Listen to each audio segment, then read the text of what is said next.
Se você, como eu, também está ansioso para Invocação do Mal 4 e ainda não sabe sobre o que vai ser esse filme, venha comigo. Fala rapaziada, como é que vocês estão? Meu nome é Lucas e hoje vamos ver 5 histórias reais que serão possivelmente o próximo caso dos Warren, Invocação do Mal 4. Pra quem não conhece, o que é muito difícil, Invocação do Mal fez muito barulho, além de ter sido sucesso de bilheteria em 2013 e ser considerado por muito tempo um dos melhores filmes de terror da época, chegando a faturar 319 milhões de dólares com um orçamento de apenas 20 milhões. Porém, logo o universo de Invocação do Mal se expandiu, pois o diretor James Wan sempre teve manias de colocar personagens de forma natural com a narrativa que fizesse a gente se interessar por essas entidades. Assim surgiram tanto filmes de Annabelle e A Freira, ambos casos que os Warren investigaram, totalizando 7 filmes, sendo esses Invocação do Mal 1, 2 e 3, Annabelle 1, 2 e 3 e A Freira, que já tem uma sequência em desenvolvimento. Lembrando que o caso de Amityville, que já rendeu muitos filmes sobre, também é um caso dos Warren. Desses filmes, os únicos que o James Wan não dirigiu foram Annabelle 2 e 3 e Invocação do Mal 3. E ele teve uma participaçãozinha no roteiro de A Freira, sendo esses os filmes mais fracos da franquia, independente de suas rendas, tá? Porque sendo fraco ou não, dava dinheiro. Um dos motivos de eu estar ansioso por Invocação do Mal 4 é que nesse teremos o retorno do James Wan, que será o diretor desse filme, além do retorno de todo o elenco principal, é claro. Não entrarei em muitos detalhes sobre o enredo de cada filme já lançado, senão perderemos muito tempo aqui e não é o foco do vídeo. Mas, resumidamente, os Warrens é um casal que investiga casos paranormais, tendo o Ed, veterano da Marinha na Segunda Guerra Mundial, e ex-oficial da polícia especialista em demonologia, junto de Lorraine, que é clarividente e médium. E sim, eles existiram de verdade, mas já vieram a falecer. E aquele museu que mostra no filme lá, onde eles têm trancado vários objetos e artefatos sobrenaturais, onde está presa a boneca da Annabelle, existe de verdade também, viu? Tem até uma foto aí. Ambos, o casal, já estiveram em várias polêmicas também, o que não interessa agora, mas se quiserem um vídeo sobre, é só comentar aqui que talvez eu faça os podres dos Warren. Durante a vida deles, eles investigaram vários casos no quais eles relatavam atividades paranormais. E agora falarei sobre os casos que ainda não viraram filme e podem ser possivelmente tema do próximo que já está em produção. E olha, o último que eu vou falar aqui é o que mais me interessou.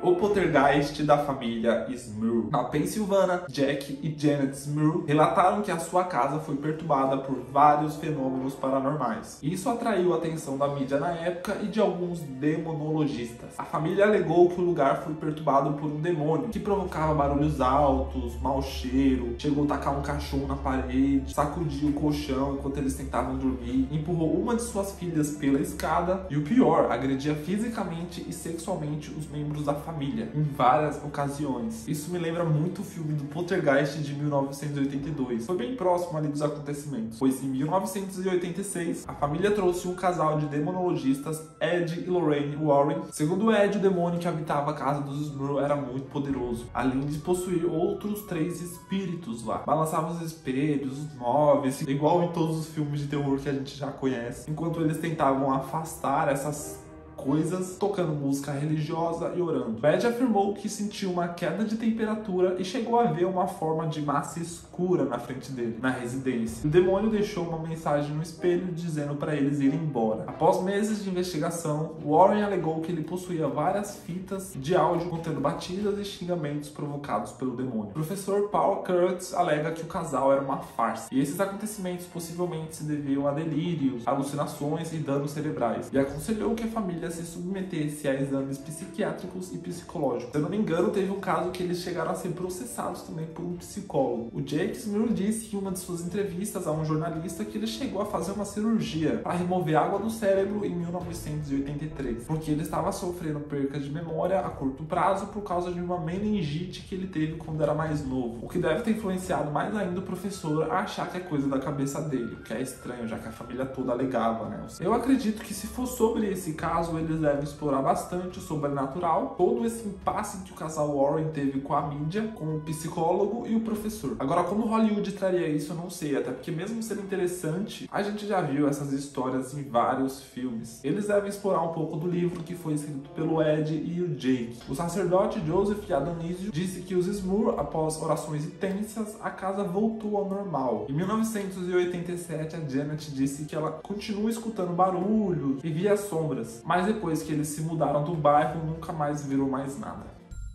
O lobisomem de South End. No final dos anos 80, o casal Warren cuidou de um caso de possessão demoníaca em que um carpinteiro chamado Bill Ramsey supostamente estava possuído por um demônio de lobisomem. Esse é sinistro. Inclusive, tem participação também desse demônio no filme de Annabelle 3. O Bill Ramsey alega ser possuído por esse demônio que o fazia agredir as pessoas e se comportar de forma estranha. Realmente, isso traria uma história interessante, onde a vítima poderia estar tentando se defender com esse caso, porém, isso me lembra um pouco o filme de Invocação do Mal 3, A Ordem do Demônio, que um cara comete uns assassinatos e diz estar possuído no tribunal. Eles chegaram a publicar um livro sobre esse caso, onde eles alegam exorcizar um demônio de lobisomem. Imagino que no filme eles terão, claro, toda a construção da narrativa em volta dessas possessões, independente de ser real ou não, o filme vai tratar como um demônio real, já que no filme de Annabelle 3 ele tem uma aparição que eu não gostei muito, pois ali dá a entender que essa entidade ela assume uma forma física, o que é muito estranho. E no relato que temos é apenas uma possessão que fazia o Bill agredir e agir feito louco. Vamos ver e torcer para ficar bem feito caso seja a adaptação desse caso. Porque querendo ou não, se for bem feito, vai ficar legal sim. Porque o James Wan ele sabe trabalhar com suspense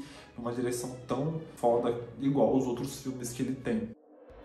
Um dos casos mais famosos que inspirou vários filmes e rendeu muita história foi Amityville. Acredito que até hoje não fizeram uma adaptação sobre ele, porque já tem outros filmes sobre esse caso. Fala que é bem conhecido, mas a história é boa e pode desenvolver uma trama bem envolvente, ainda mais nas mãos do James Wan. E dessa vez o filme seria com a Vera Farmiga e o Patrick Wilson. E lembrando, é um caso real, tá, gente? 6 pessoas da família DeFeo foram assassinados enquanto dormiam. Ronald e Lois e os 4 filhos do casal. Eles foram baleados pelo filho mais velho, o Ronald Jr., de 23 anos. Ronald alega estar possuído e isso influenciou ele a cometer o crime. No entanto, especialistas garantiram que o jovem sabia o que ele estava fazendo com a família dele. Dessa maneira, Ronald DeFeo Jr. foi declarado culpado. Por conta de 6 homicídios, pegou 6 penas de 25 anos cada, pois tiveram várias investigações que indicavam sim que o Ronald tinha potencial para ser um psicopata. Mas seria legal se eles soubessem usar isso a favor do filme, tentando explorar tanto o lado real quanto o sobrenatural, o que eles não conseguiram fazer em Invocação do Mal 3. Após o julgamento de Amityville, depois da condenação, a casa foi colocada à venda e foi comprada pelo George e a Kate Lutz. O casal se mudou para lá com 3 filhos, mas precisou abandonar o local pouco tempo depois. Segundo eles, a casa era mal assombrada, com vozes de espíritos e aparição de lodo pela parede, crucifixo invertido. Aterrorizado, eles abandonaram a casa, que mais tarde foi investigada pelo Ed e a Lorraine. O relato do episódio ainda está escrito num livro por Jay Anson, que inspirou o primeiro filme sobre o caso. Acredito que dá sim para explorar muita coisa, tanto o ocorrido principal quanto os acontecimentos que aconteceu depois do crime. Lembrando que no segundo filme de Invocação do Mal, logo no começo mostra um pouco sobre o caso. E o que me faz achar que ficaria bom é que não seria mais um filme de casa assombrada, e sim que as entidades presentes ali eram muito violentas e agressivas, mais do que o normal. Tem relatos de pessoas que visitam hoje a casa e dizem que tem uma energia pesadíssima lá. Teria coragem de visitar essa casa?